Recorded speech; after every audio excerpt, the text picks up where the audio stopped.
Hey everyone, and welcome to MadLit Musings. This is Jaime Jo Wright here, wearing my normal pink hoodie, and I have with me Gabrielle Meyer, who is joining us today with her second book in the Timeless series. So, the title of this book, and tell us a little bit about it. Title of this book is In This Moment. I should have grabbed it before we started here. Um, in This Moment, like you said, it's book 2 in the Timeless series. Book 1 was When the Day Comes. And the basic premise is for book 1 is Libby is given this gift. She's born with it. Maggie's mom. So I'm talking about the first book. Mhm. Libby is given a gift where she lives in 2 different time periods at the same time. When she goes to sleep in one, she wakes up in the other, and back and forth she goes with no time passing. And on her 21st birthday, she has to decide which of those lives to keep and which to forfeit. So in the second book, this is Maggie, and Maggie's born with the same gift, but she's kind of even more so. She actually has 2 marks of time crossers. And so she has 3 timelines that she lives in. So she lives in 1861, 1941, and 2001. When she goes to sleep, she wakes up in the other one without any time passing. And again, on her 21st birthday, she has to choose which life to keep and which to forfeit. All of her paths are in Washington, D.C. So it was a lot of fun to explore the same setting, but many decades apart. So I Yeah. have her attending different functions, like at the White House. And so when she goes there in 1861, she literally just walks in. There's guards at the door, but they didn't even ask anybody. Literally at any point there could be hundreds of people in the White House, and the Lincoln's boys would be running around and up on Oh the roof man. and in the yard. And so then in 1941 she enters the east entrance to the White House, and there's a little bit more um, guards and security. And Hmm. then by 2001 when she enters, it's definitely heightened security. So Yeah. yeah, just little things like that. It was fun to explore. Yeah, that's kind of interesting. Makes me wonder, like, is it was it like ignorance where they just assumed nobody was going to be violent, or has like man digressed that much where we've just gotten so dangerous we have to heighten security? Right. Yeah. Well, and part of it is Lincoln didn't want the security. Oh, okay. He wanted it to be open he believed that it was the people's house and that they could Huh. be there if they wanted. So like even when he came into Washington, D.C., from the time that he was elected, it was pure chaos. I mean, there was already talk of secession and everything Hmm. in the South.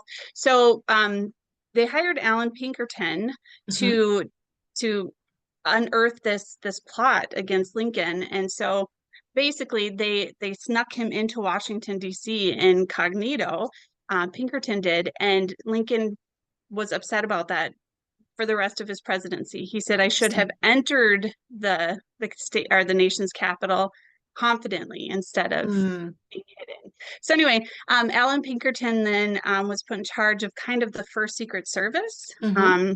which then came out of that. But yeah, so just yeah, interesting. I love history. It's so much Yeah. fun. Yeah. Well, So it's just much as fun. about it that And yeah. that's the great way to dabble Hmm. in it, is to be able to have somebody just go to different time Yeah, periods. right. Yeah. Yeah, it So was a lot of fun to do all the research for all 3 time periods. yeah, I bet. And so the 1940s, that's during World War II then, correct? So you have Civil War, World War Mhm. II, and then 2001, which all kinds of things were happening then. So, Yeah. Yep. And a lot of people have thought, that this book is then all about war, and it's not because mhm. when it starts in April of each year, it's right at the beginning of um, the Civil War. Yep, But World War II, our entrance into World War II didn't happen until December. right. And then September 11th doesn't happen until September. So, there's talk of war and stuff, but Mhm. that's not really the focus. It's Okay. just, yeah, It's just the time periods that they just the got time dropped periods. in. Yeah. Yeah, which Yeah. time periods? So, yeah, That's I awesome. always I thought it love was, it. yeah, I always thought it was interesting. A lot of people have asked why I chose those 3 time periods. And it's because I was always fascinated that the American Civil War and World War II had such similar years. So, Hmm. 1861 to 1865, 1941 to 1945. And then I remember on September 11th, the day it happened, I was like, it's 2001. Like, is that significant? Are we entering Mm, another major world war or whatever? right. So it was, yeah, that was intentional. Yeah, So that's really cool. yeah. I like that. Okay, so tell us a little bit about Maggie, because I'm going to guess that in these time periods, there's romantic interests and all kinds of trials of the heart Yes. that go on. Yes. So Maggie is a healer. She's a doctor. So, or I should say, in 2001, she is a fourth year medical student. Okay. And she's only 20 when the book starts, but really she's lived 3 lives. So she's lived for 60 years by this Mm-hmm. point, really. And then in 1941, she is a Navy nurse. And she would have become a doctor, but she has a sister who wanted to be a nurse, and her sister has recently lost her fiance. And Mm. so this was kind of Maggie's way of like being with her sister to help her through this. And then in 1861, her father is a widow. She is his social, um, uh, uh, what's the word I'm looking for? Hostess. Mm-hmm. And he is a senator. He's best friends with Abraham Lincoln. And she wants to be a doctor or a nurse there as well, but she knows that she has to kind of navigate that with him and his Mm-hmm. expectations. And so she's planning on helping. She eventually kind of stalks Clara Barton a little bit because she knows that Clara Barton is going to be very instrumental in setting up hospitals around Washington, D.C. So she even has that thought. She's like, I feel like a time crossing stalker. She's trying to find her. So, so she's a doctor, she's a healer, and she does not want to complicate her decision. She loves all three of her lives equally. None of them are it's not obvious to her which one she should choose when she's 21. So she Mm-hmm. doesn't want to complicate it by romance, but of course, in walks a gentleman in each timeline Mm-hmm. that kind of sweeps her off her feet. And so very, very different. In 1861, he is a British gentleman who has entered the White House or entered the War Department, and she doesn't know who he is, and she kind of knows everybody around the Lincolns, and so she's very cautious of him because there's a Mm-hmm. lot of spies in Washington, D.C. Right. at that time. And then 1941, it's a doctor. He is a Navy doctor who does not like her from the beginning because he thinks that she doesn't play by the rules, and he's a rule follower. So they're constantly butting heads. And she wants to impress him and prove herself because he's super brilliant, and she knows that she has all this forward knowledge of medicine that Mm-hmm. she can't use in 1941 Oh, because she can't geez. change. So it's this constant fighting with him to, Yeah. prove that she knows her stuff. And then in 2001, she is very young as a doctor in training, and her mother sets her up with a very young congressman who has just come to Mm. Washington, D.C. So each gentleman is completely different and challenges Yeah. her in different ways. Yeah, they're a lot of And, fun. and so the loaded They kind question of is, got out of hand a few yeah, times. right, right, right. So the loaded question is, which one does she end up with? But I'm guessing we're not going to spoil that here today. Nope, nope. All right, I'm Yeah. going to just put my dibs in right now. I haven't read it, so I don't know, but I'm going to say the Navy doctor. That's who I'm going to opt for. But that's probably that's probably who I would have chosen. Yeah, actually, I have a friend who read the book, and without spoiling it, she wrote to me privately, and she's Uh-huh. like, "Well, she didn't choose the one that I would have chosen," but I was like, "I'm sorry. Would you like me to rewrite the ending for you? I can do that quick." That would be cool. But You could do that for yeah, like an extra bonus for readers. You could have a choose your own hero ending. yeah. Well, and I knew that this was going to be the issue writing a book like this because I needed to make these heroes equally fabulous in their own Right, way. And so I knew that that would be the challenge, is try to convince the reader that she has chosen the right one. right. And Well, most of them have been very happy with it, so that's good. well, that's good. That's good. It's always Yeah. good when you win over the predominance of your readership with your Yeah. choice. Right. Oh, that's fun.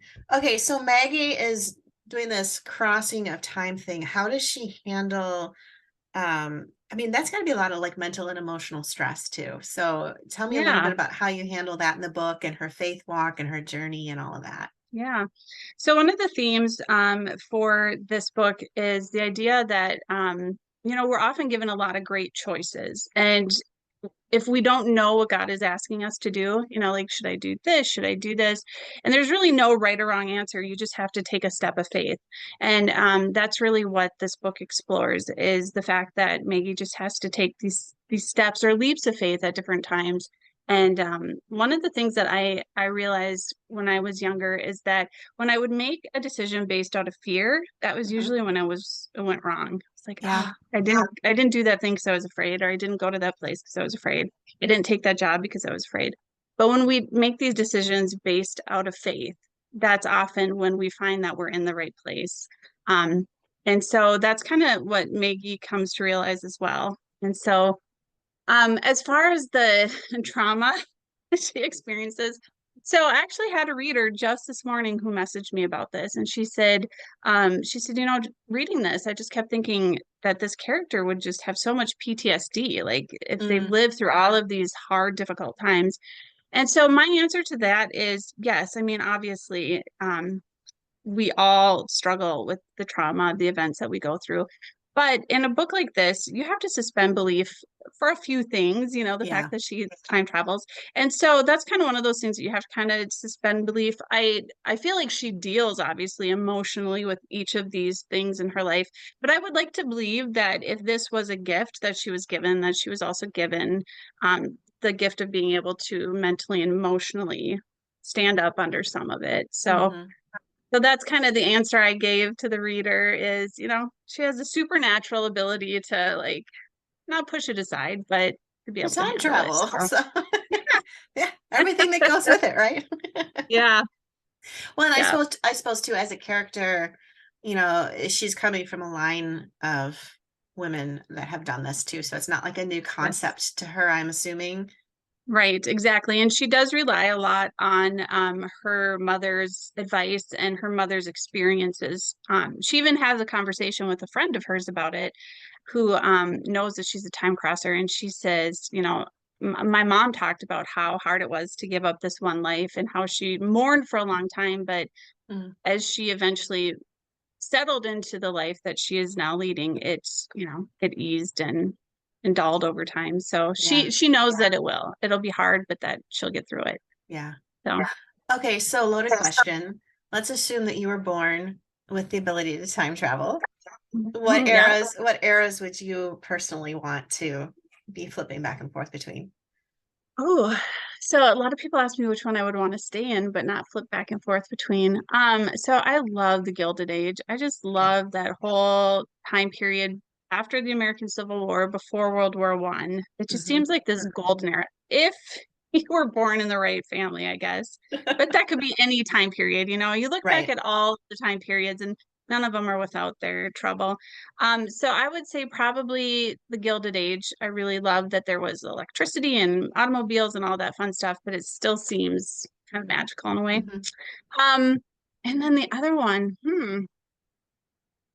I don't know what the other one would be. I'd have to think about that. I don't mind the time that we're living in now. I wish I had Yeah. some perspective on it. You know what I mean? Right. Like Right. you're because like I can look back at time and I have perspective. I have, Hmm. okay, well that's how that ended, or that's how that, came through. I think that Hmm. that's where our faith is born, is that we don't have that perspective of the time Right. we're living in now. So Hmm. yeah. Yeah, that's a good point. Having that faith to keep launching forward without having been forward and come back to know here's how it all Hmm. ends up. Here's what's going to happen. So make your Right. decisions based on that. Yeah. Oh, that's fun. So does Maggie go through any type of faith crisis or faith journey that's really unique to her story that readers can find out about? Well, I think it goes back to that taking a step of faith, Mm, and one of the things that she struggles with the most is that she can see the work of God in her life around her, but she doesn't really see it with it. Well, how do I put that? I mean, she sees it within her as well, but she feels very alone right mm, now in this particular snapshot of her life, because she has her time crossing family who has just kept saying, just trust God, it'll work out, it'll be fine. And how many times have our parents said that to us? Just trust God, it'll be right. fine. And when you're in the midst of it, you're like, it doesn't feel fine. This is, traumatic. Um, Exactly. and so she keeps going back to that. She keeps going back to like, God, why were you so evident in their life? Why were you Hmm. so prominent? And where are you right now? And why do I feel so alone? And Hmm. so I think that's her, she's in these three times. She's she's surrounded by all of these amazing people, and she just feels very lonely sometimes. Yeah. So Yeah. mhm. So what inspires you when you're writing these stories, personally as you're writing it? Do you find that your daily life starts to mirror or parallel certain elements that are going on in the book, or where do you go with your own journey through this? Yeah. So it's kind of been interesting because in this moment is my 33rd published book. And um, just just because the other books that I've published before When the Day Comes and this one, they were just a little bit different feel. I didn't have as much um, leniency or the as much license to kind of explore some of these deeper issues just because of, the kind of books that they were. So it's been really interesting to write these stories that have deeper emotional Mm-hmm. angst in them. And yeah, for sure. Like the first book, I was finishing it up and I had found a tumor in my Mm, mouth, at the back of my mouth, and did not know for several weeks whether it was cancerous or not. And they're like 50% of the time they're cancerous. mm, And so just, going through that, like, God, all of the things that I believe and all of the things that I write about being put to the test. Do I trust you even if this doesn't turn out how I want it to? Um, and in this moment, it was kind of I don't even know how to put it. It was kind of just this very glowing experience to write this book. So it was so much fun. There wasn't really a lot going on in my personal life that was causing crisis or anything like that, which was really great. And maybe that was God's gift to me because there mhm, are three timelines and there is so much going on. Writing book three, though, which comes up next year, mhm, that was the hardest book I've ever written in my entire life. And mm, it was partially because um, my husband had a surgery. He had his hip mhm. replaced. My son ended up having a heart surgery. Wow. We were audited, which was just complete out of the blue. It all turned out fine and nothing was, we weren't flagged for any reason. It was just the computer saying, hey, let's just audit these people. Literally, while all of that's going on, I was writing, I was on deadline, and I have never felt so overwhelmed with Mm, just life in general. And then the story too was dealing with one timeline is set during the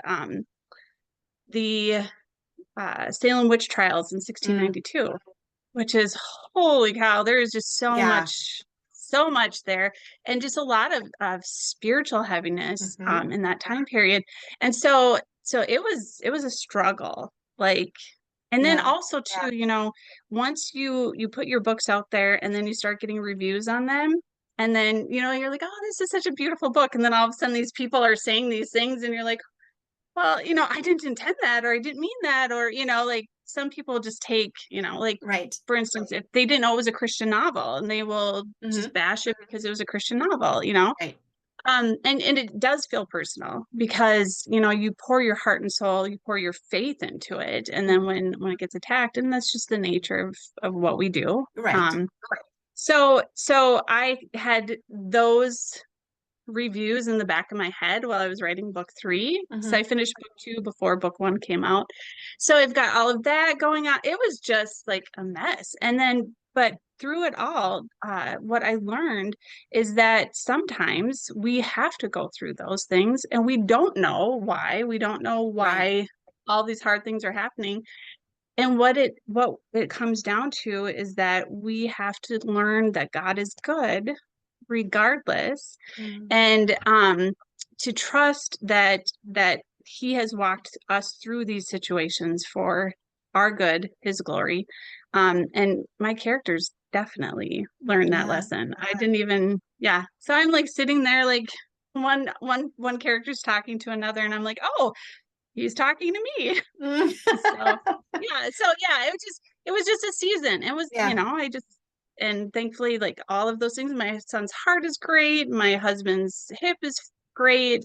The audit went really well, actually. We were very impressed. And that book is written and now I get to edit it, and hopefully be in a little bit better mental space when I do this time.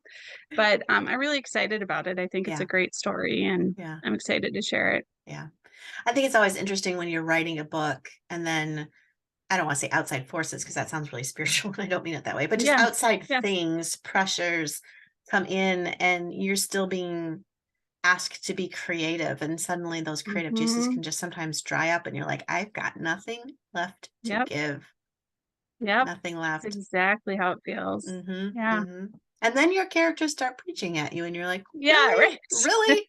You're not even real. Where is this Right. coming from? You're part of my problem. Hi, I'm the problem. It's me. Right. Oh Yeah. man. Well, this is great. And so readers can get both books right now, When the Day Comes, which is Mhm. book number 1, and In This Moment, which is book number 2. And I mean, I realize one is the daughter of the mother. Well, obviously, if Yes. you're a daughter, you have a mother. Yeah. But could you read them out of order as well? Um, I would not recommend it just Okay. because with book one, there are a lot of twists and turns, and then there's like a big reveal at the end. And book two kind of starts off explaining what happened in book Got one it. to kind of lay the groundwork for book two. So, I mean, you Okay. could, book two does not rely on book one, the plot doesn't, but if you don't want to spoil, any Yeah. surprises in book one, then I would recommend reading that first. Great, great. Yeah. Well, if you're listening and you want to pick up these books, you can do that at bakerbookhouse.com. And as you heard from the ad in the middle of this broadcast, there's a special code that'll get you 40% off one of them. So you can do that. And is there a place that readers should go to sign up for your newsletter and find out more about you? Yeah. Yes, you can go to gabriellemeyer.com, and I have all of my books there, and I have my newsletter and all my social media. I love Facebook and Instagram. Like Instagram is especially becoming one of my favorite places. There's so Yeah, many bookstagrammers there doing a lot of fun stuff. So I try to answer every message that I get, no matter how you contact me. So feel free. Yeah, super fun. Well, thanks so much for being with us. And yeah. we'll Thanks for look having forward me. to having you back for book 3 to round out the series.